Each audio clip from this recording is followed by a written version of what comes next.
ምንም የሌለውን ድሃ አገባው። ስሜ ሬንታ ይባላል። 24 ዓመቴ ነው። ህይወቴ በፍጥነት ተቀየረ። አባቴ አመመው። ጤናው ጥሩ አልነበረም። ብዙ ጊዜ መኝታ ላይ ነው። አንድ ምሽት በጣም ደክሞ ነበር። እንድመጣ ጠራኝ። ክፍሉ ተኮሳትሮ እያየኝ አይኑ የሆነ ነገር ነገረኝ። ስሙ ኮል የሚባል ግዴታ ማግባት እንዳለብኝ ነገረኝ። በጣም ደንግጬ ነበር። በቃላቶቹ መረዳት አልቻልኩም ነበር። ለምን ይሄን ፈለገ? ኮል ድሃ ነው። የቤተሰቦቹ እኛ እርሻ ላይ ነው ተቀጥረው የሚሰሩት ለብዙ አመት። ጥሩ ናቸው፣ ጥሩ ነበሩ ቤተሰቦቹ። ነገር ግን እንደኛ ሀብታም አልነበሩም። ኮል በትክክል አላውቀውም፣ አልወደውም፣ ማግባትም አልፈልግም፣ ስለ ፍቅርም አላውቅም። መጥፎ ህልም አይነት ተሰማኝ። አባቴን አየሁት፣ ጠበኩት እንዲያስረዳኝ። አባቴ ሲያየኝ ግራ ተጋባ፣ ተደናገጠ። በፊቴ መለወጥ። ድምፁን ቀንሶ ያወራኝ ጀመረ። ሲነግረኝ ኮል ህይወቱን እንድታደገለት እና የተፈጠረውም ረጅም ጊዜ እንደሆነው ነገረኝ።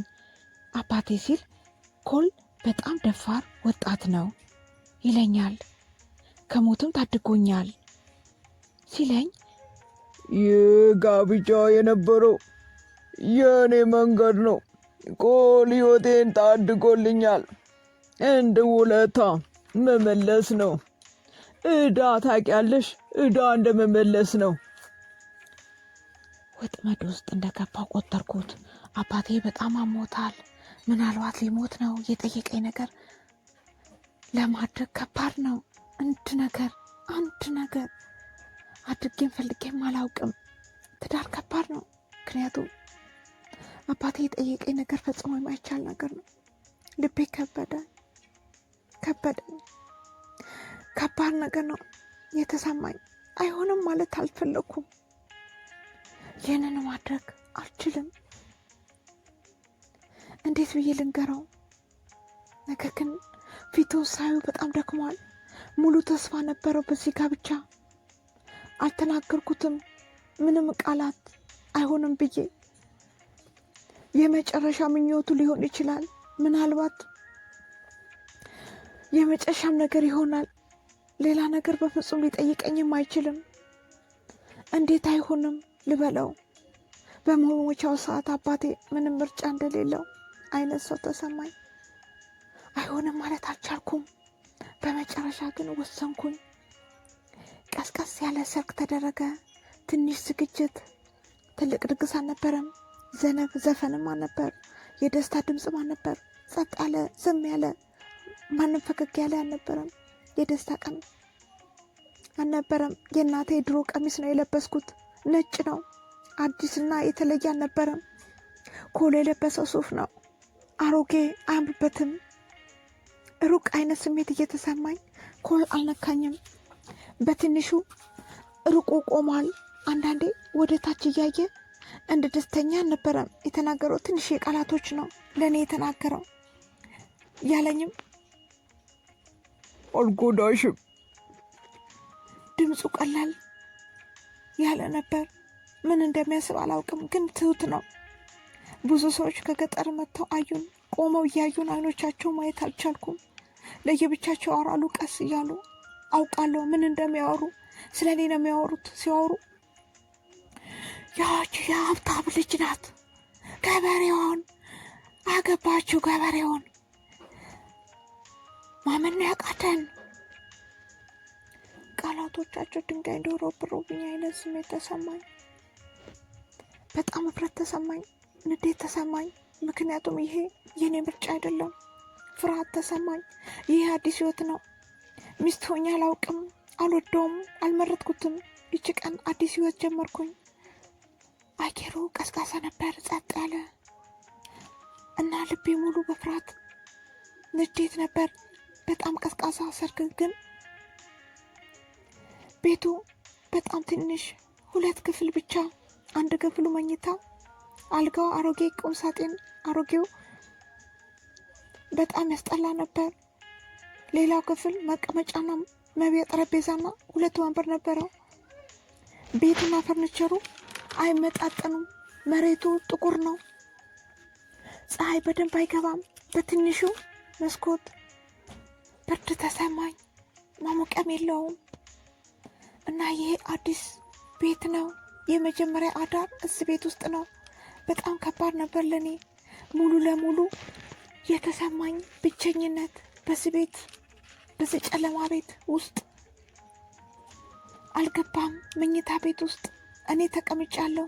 ያረጀ ብርድ ልብሱን ወሰድና የጣውላ መሬቱ ላይ አደረገው። እዛ ላይ ተኛ። እኔ መኝታ ቤት ነበርኩ። ለብዙ ሰዓት አልተኛሁም ነበር። እንባዬ ይፈስ ነበር በፊቴ ላይ።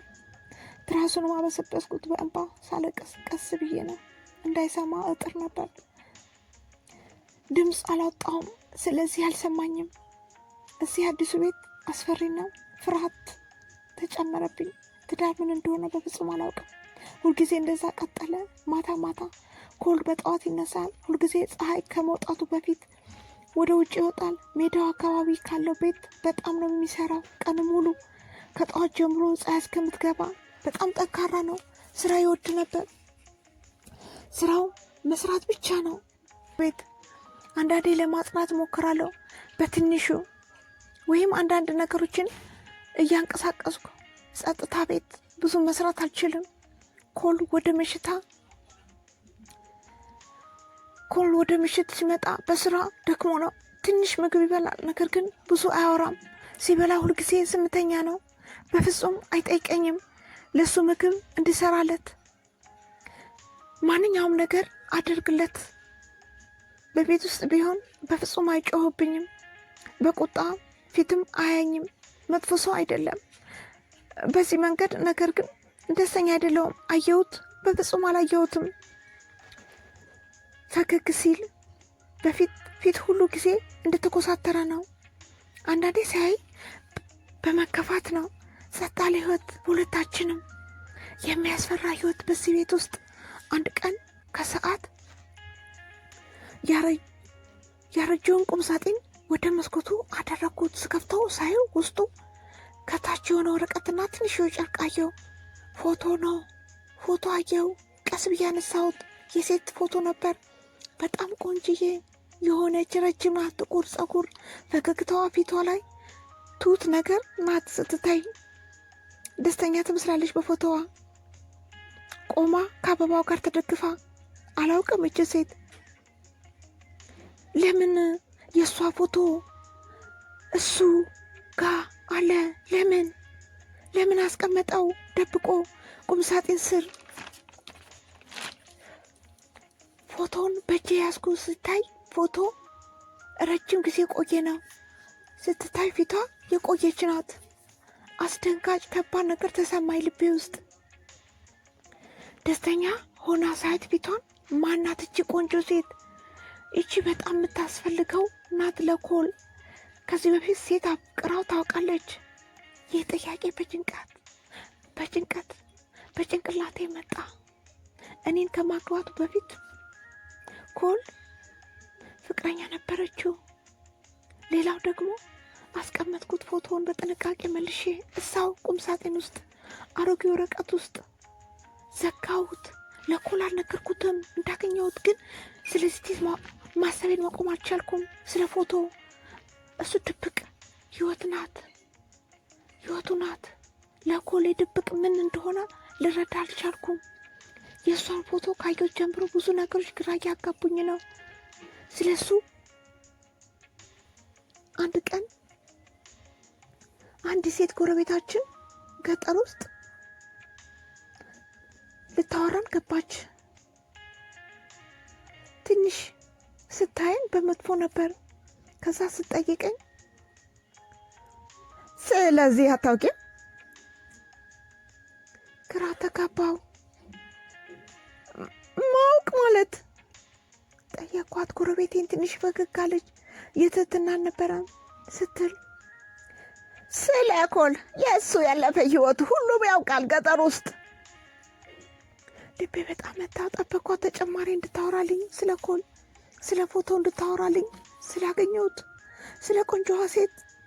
ጎረቤቴ ስትነግረኝ በሚስጥር ይወዳታል በጣም። እች ሴት ያላቀው ልጅ ናት። ገንዘብ አላቸው ማለት እንደኔ ማለት ነው።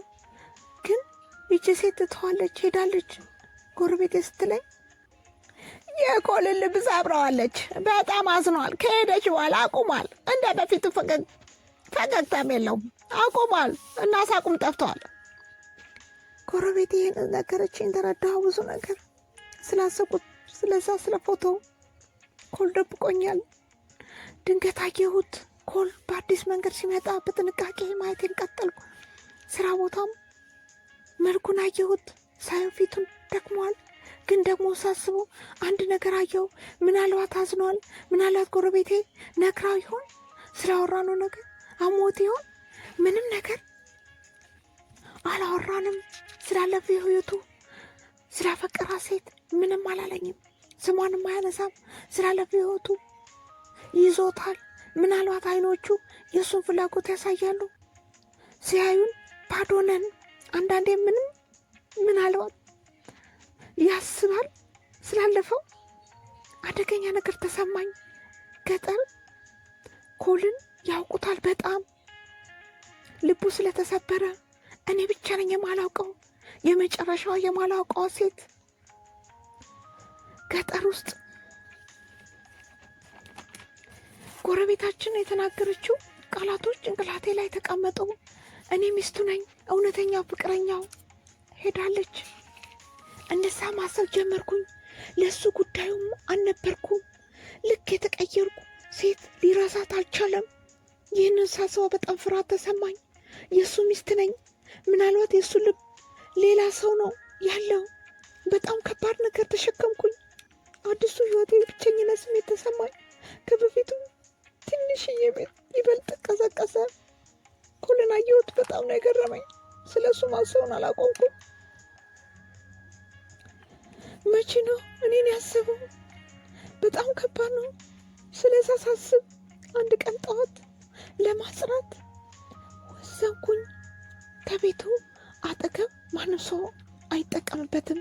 የቆዩ ነገሮች ተቀምጠውበት ያለውን አዋራ አለው። አወጣሁኝ። የተወሰነ ካርቶን እቃዎችን ማጽዳት ጀመርኩኝ።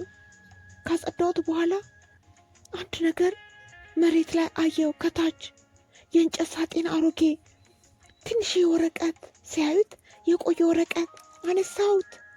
ብዙ ቦታ ተጣጥፏል።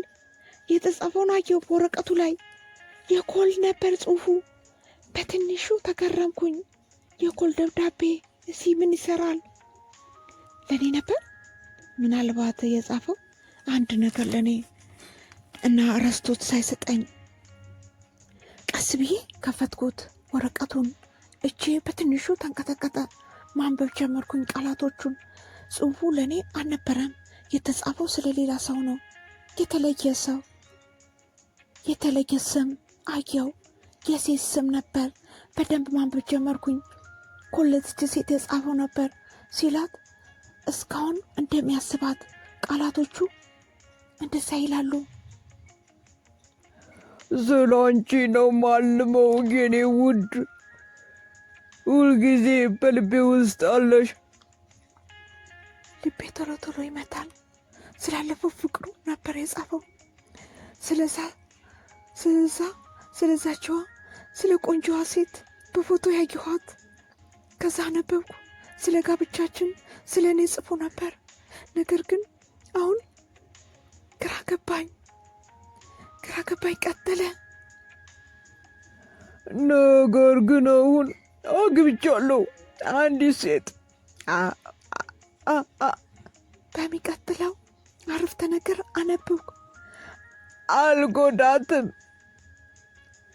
ይሄ የሰርጋችንን ቀን ብሎኝ ነበር።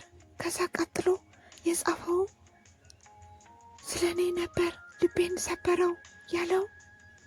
ነገር ግን በፍጹም አልወዳትም። ልቤ አይመኛትም። ልቤ መምታቱን አቆመ። ብርድ አለኝ። ድንገት በፍጹም እኔን ማውደድ አይችልም። አግብቶኛል ግን አያፈቅረኝም። እስካሁን ሌላ ሰው ነው የሚወደው። ጎረቤቴ ትክክል ነበረች። ልቡ ተሰብሯል። እስካሁንም ይወዳታል። ለአባቴ ሲል ነው ያገባል። ልክ እንደኔ እኔ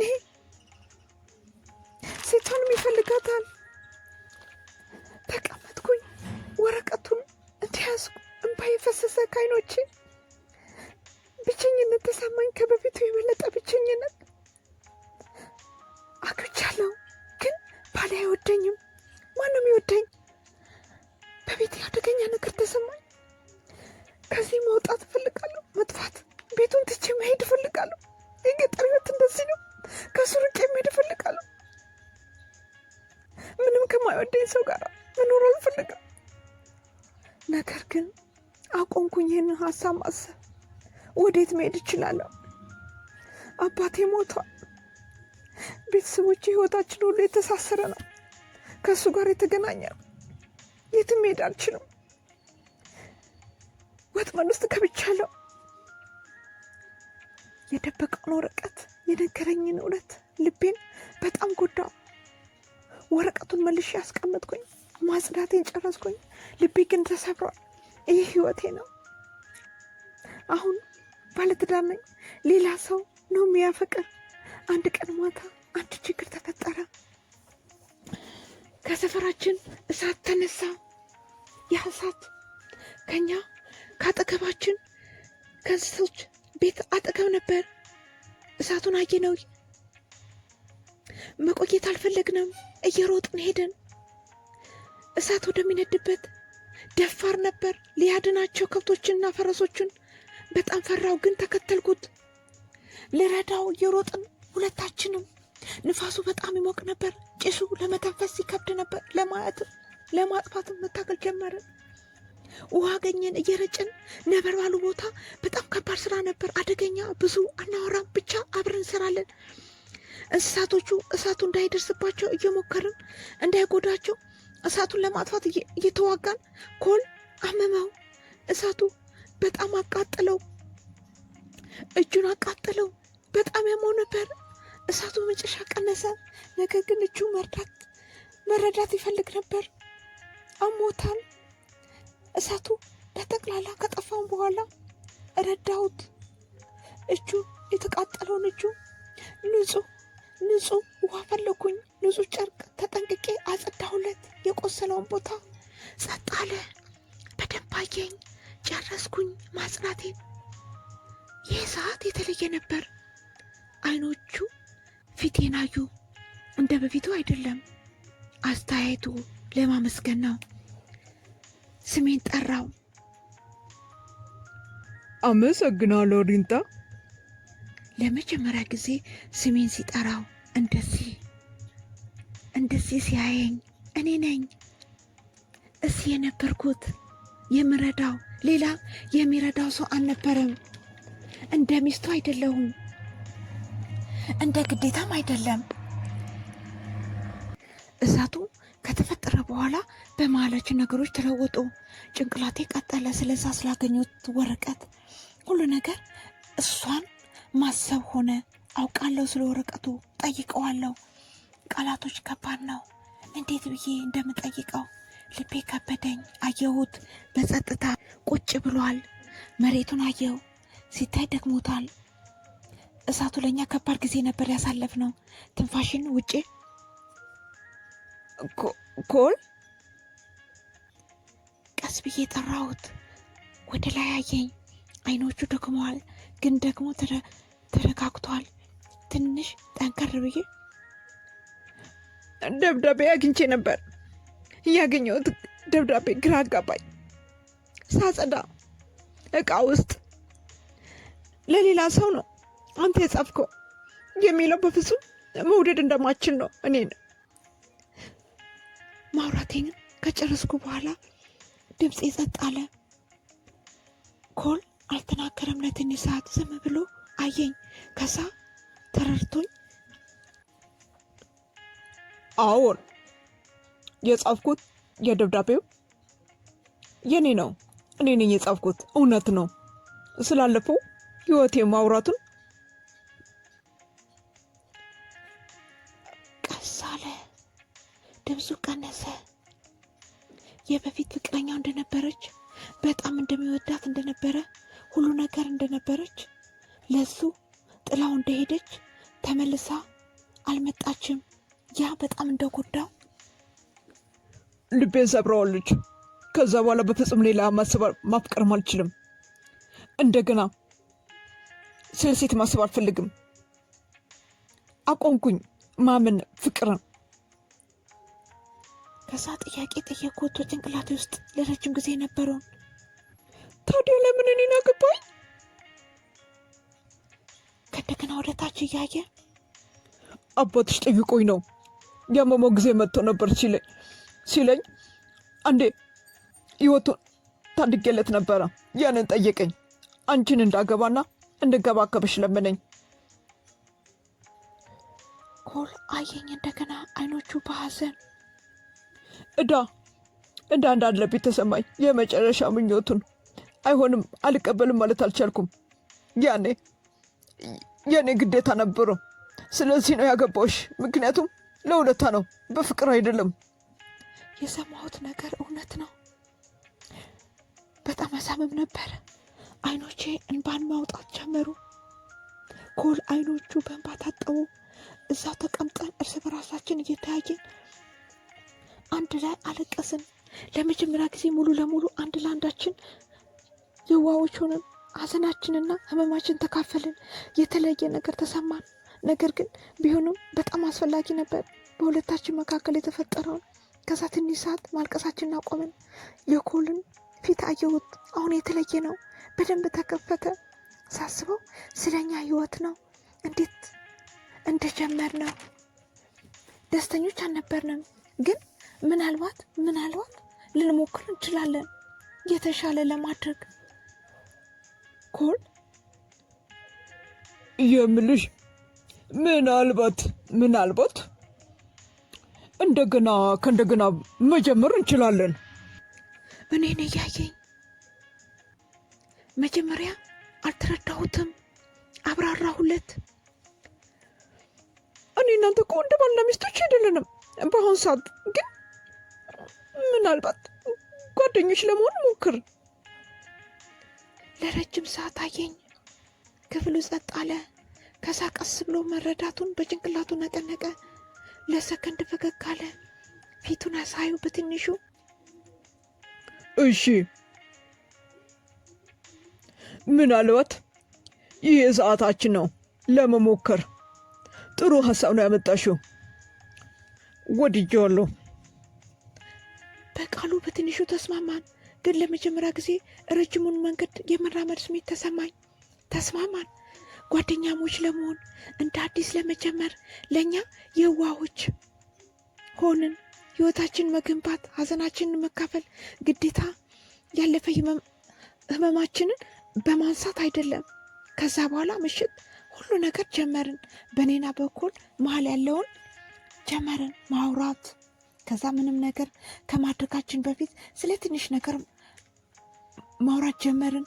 ስለ ቀናችን፣ ስለ ግብርናው፣ አንዳንዴ የምንስቅበት ነገር እንፈልጋለን። አንድ ላይ ሰጥ ያለ ሳቅ፣ ግን እውነተኛ። ይህ ስሜት ማውራትና መሳቅ እንደ አዲስ ነው ለኛ ተሰማን። እንደ አዲስ ነገር፣ የተለየ ነገር በጥሩ መንገድ ኮል ጀመረ እኔን ማስተማር፣ ጊዜውን እኔ ላይ ማጥፋት እያስተማረኝ። ስለ መሬት ያሳየኛል፣ እንዴት አፈሩን ማዘጋጀት እንዳለብኝ ያስረዳኛል። ስለተለያዩ አትክልቶች መቼ ፍሬያቸውን ወደ መሬት ውስጥ እንደሚደረግ፣ እንዴት አትክልቶች መንከባከብ እንደምንችል፣ ገና የፍራፍሬ ዛፎችን መንከባከብ ትዕግስተኛ እንደሚያደርግ ተማርኩኝ። እኔም መርዳት ጀመርኩኝ። እርሻ ቦታ ላይ ለጓደኞቹ በማስረዳት በማስተማር ረዳዋለሁ። እንስሳቶቹን ከነሱ ጋር በመሆን ረዳዋለሁ። የየራሳችን ስራ እንሰራለን። በእጅ መስራት ያደክማል፣ ነገር ግን ከሱ ጋር መስራት ቀላል ነው። ለብቻ ከመስራት ትንሽ ነገር ጀመርን። ትህትናን አሳየኝ። ሁልጊዜ ጠዋት ይነሳል። ከተነሳም በኋላ ሻይ አዘጋጅቶ በምግብ ጠረጴዛ ላይ ያስቀምጣል። ምንም ነገር አይለኝም። ስለዛ ግን ሁልጊዜ ያደርገዋል። ይቺ ትንሽዬ ስራ በጣም አስፈላጊ ነበር። እኔንም እንዲሰማኝ ያደርግልኝ ነበር። ሳየው ሲንከባከበኝ በዚህ መንገድ አልተሰማኝም ነበር በፊት። አንድ ቀን ከሰዓት ኮል መጣ ወደ ቤት። ከቤት ውጭ ሆኖ አየሁት። በእጁ የሆነ ነገር የተጠቀለለ ነገር ይዟል። ገባ፣ ያዘውን ከፈተው። እስከርብ ነበር የአንገት ልብስ፣ ቀይ ቀለም ያምር። ወሰድኩት፣ ለበስኩት፣ ምቾት ነበረው። ይህ ያንቺ ነው አለ ድምፁ ስቅ ብሎ። የአንገት ልብሱን አየሁት። ከዛ አየሁት እሱን። ፈገግ አልኩ። እውነተኛ ፈገግታ፣ የመጀመሪያ ስጦታ ከሱ። የሆነ ሙቀት ተሰማኝ፣ የሆነ ሙቀት የተረጨብኝ አይነት ስሜት ተሰማኝ በውስጤ። እጅን ቀስ ብዬ እጁን ነካሁት ለትንሽ ሰዓት። ከትንሽ ጸጥታ በኋላ ያዘው የአንገት ልብሱን። አንድ ነገር ግልጽ ሆነልኝ። የእኛ ነገር፣ የእኛ ታሪክ፣ የእኛ ትዳር ከፍቅር አይደለም የጀመረው አባቴ ነው። ኮል ስለፈለገው ነው እና አባቴን መርዳት ፈልጌ ነው። ግዴታ ጋር ነው። በመጀመሪያ ከግዴታ ጋር ነው፣ ከሀዘን ጋርና ከድብቅ ህይወት የተጀመረው። ለእኛ እንግዳ ነገር ነው። አንድ ለአንዳችን የተፈራራ ነው። ለወደፊታችን ግን ከተጋፈጥ ነው በኋላ ኩራት ተሰማን። ታሪካችን እውነቱን ከተካፈልን በኋላ ስላለፈ ህይወታችን ነገሮችን ተቀየሩ። አዳዲስ ነገሮች ቀስ እያልን መገንባት ጀመርን። መጀመሪያ እንደ ጓደኛ ተማማርን፣ እንዴት እንደምንኖር መንገዶቻችን ሼር ተደራረግን። አንድ አይነት ቤት ውስጥ መኖር እንደሌለብን። ይህ ታሪኬ ነው። ያለ ፍቅር ተጀምሮ ቀስ እያልን ወደ ነበረበት የመለስ ነው። ዝም አለን። ግን እውነትና እንግዳ ነገር ምናልባት አዲስ የጀመርነው ነው። ከፊት ለፊታችን ረጅም መንገድ አለብን፣ ግን አንድ እርምጃ ተራምደናል። ጎን ለጎን ትንሽዬ ተስፋ አለኝ በልቤ ውስጥ።